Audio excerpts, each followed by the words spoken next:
وہ کون سی عورت ہے جس سے نکاح کرنے والا شخص ضرور غریب ہو جاتا ہے؟ اس عورت کی نشانیاں کیا ہیں؟ اور ایسی عورت کے بارے میں نبی پاک صلی اللہ علیہ وآلہ وسلم نے کیا فرمایا؟ بات کی جائے موجودہ حالات کی تو ہمارے معاشرے میں رشتہ تلاش کرتے وقت ظاہری اور مادی اشیاء کو تو مد نظر رکھا جاتا ہے، مگر دینداری، اخلاق اور شرافت جیسی خوبیوں کو نظر انداز کیا جاتا ہے۔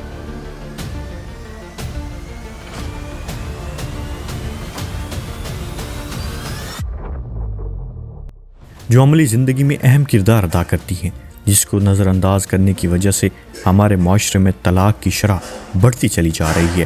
اگر ان باتوں کا خیال نہ رکھا گیا تو ہماری اور ہمارے بچوں کی زندگی بے سکون اور الجھنوں کا شکار ہو کر رہ جائے گی۔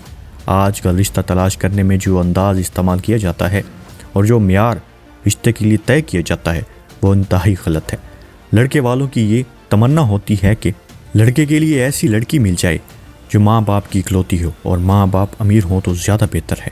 اگر بہن بھائیوں والی لڑکی ہو تو اس کی خواہش ہوتی ہے کہ لڑکی کے بھائی اعلیٰ عہدے پر فائز ہوں، اور اگر کئی بھائیوں کی ایک بہن ہو تو سونے پہ سہاگا ہوگا، اور توقع یہ رکھی جاتی ہے کہ لڑکی کے ساتھ بڑے بڑے تحفے آئیں گے۔ یہ بھی توقع کیا جاتی ہے کہ ایسی لڑکی کے ساتھ جہیز بھی خوب آئے گا، اور دل میں یہ بات بھی ہوتی ہے کہ ہو سکتا ہے کہ لڑکی کو سلامی میں کار یا موٹر سائیکل وغیرہ مل جائے، شاید کوئی پلاٹ یا مکان ہی لڑکی کے نام پر آ جائے۔ اور بعض لوگ تو یہ لالچ بھی رکھتے ہیں کہ ایسی جگہ ہو جہاں لڑکے کو کاروبار میں سیٹ کرنے کے امکان ہو۔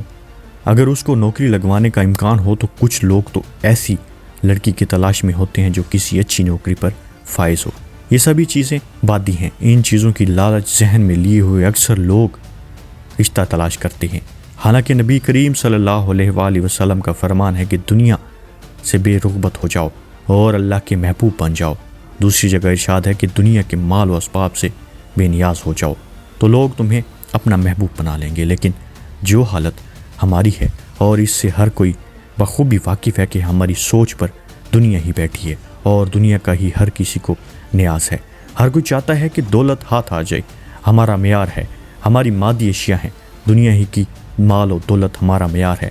اگر بات کی جائے لڑکی والوں کی تو وہ بھی یہی خواہش رکھتے ہیں کہ لڑکا سمارٹ ہو، فیشنیبل ہو، ماں باپ کی جائیداد اور کاروبار کا اکلوتا وارث ہو، لڑکا نوٹوں میں کھیلتا ہو، چاہے دولت حلال کی ہو یا حرام کی، بس دولت ہونی چاہیے۔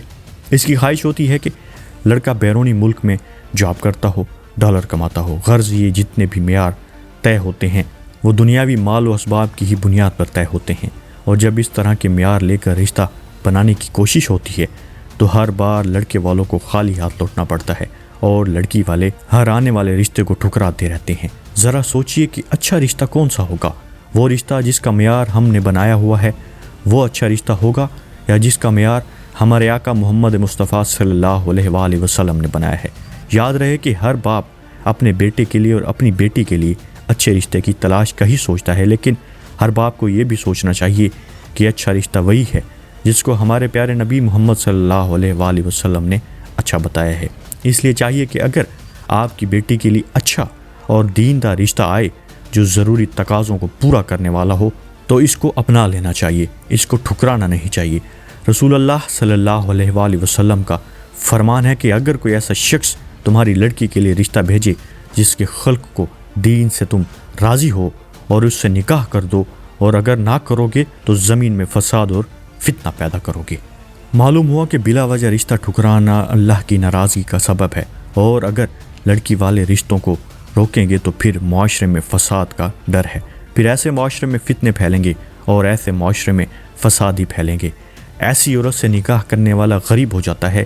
نبی کریم صلی اللہ علیہ وآلہ وسلم کا فرمان ہے کہ جس شخص نے کسی عورت سے اس کی عزت کی وجہ سے نکاح کیا، اللہ تعالیٰ اس کی عزت بڑھا دے گا، اور جس شخص نے عورت سے مال و دولت کی لالچ میں نکاح کیا، اللہ تعالیٰ اس کی غربت میں اضافہ کر دے گا۔ یعنی کسی عورت سے اس وجہ سے شادی کی کہ اس کے مال و دولت میرے ہاتھ آ جائے گی، میری زندگی بدل جائے گی، پیسہ ہاتھ آ جائے گا اور میں امیر ترین انسان بن جاؤں گا، تو اس کی لالچ کی وجہ سے شادی کرنے کے بارے میں واضح طور پر فرما دیا گیا ہے کہ ایسا شخص امیر نہیں ہوگا بلکہ اس کی غربت میں اضافہ ہوگا اور وہ غریبوں والی زندگی گزارے گا۔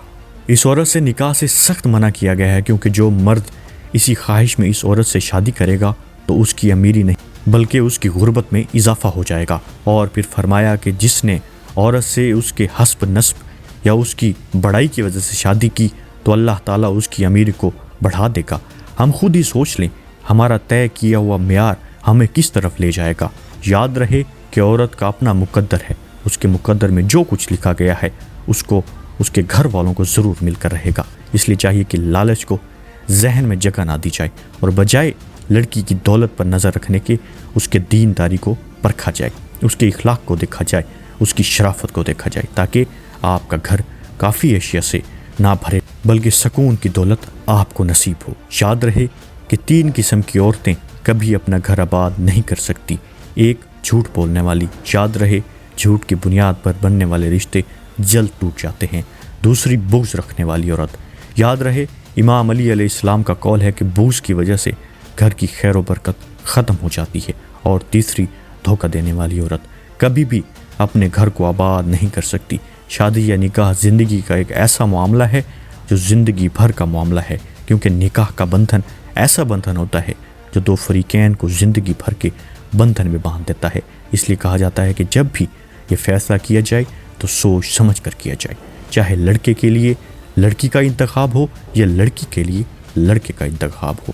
اس میں جلد بازی نہیں کرنی چاہیے بلکہ احتیاط سے کام لینا چاہیے۔ یاد رہے کہ رب حیات کا انتخاب اہم ترین مرحلہ ہوتا ہے، اس میں خوب باریکی بینی سے کام لینا چاہیے۔ ازدواجی زندگی کا بندھن کمزور پڑنے کی بڑی وجہ یہ بھی ہوتی ہے کہ رشتہ کرنے میں بڑی جلدی کی جاتی ہے اور جلد بازی سے کام لیا جاتا ہے اور کسی قسم کی چھان بین جستجو نہیں کی جاتی۔ اسلام رشتہ کرنے میں دیر نہ کرنے کا حکم ضرور دیتا ہے، مگر اس کا مطلب یہ نہیں آنکھیں بند کر کے جہاں بھی ہو جیسے بھی ہو رشتہ کر دیا جائے، بلکہ مناسب دینی اور اخلاقی چھان بین کر کے بعد میں ہی رشتہ طے کرنا چاہیے۔ عقلی اور دینی تقاضا یہی ہے۔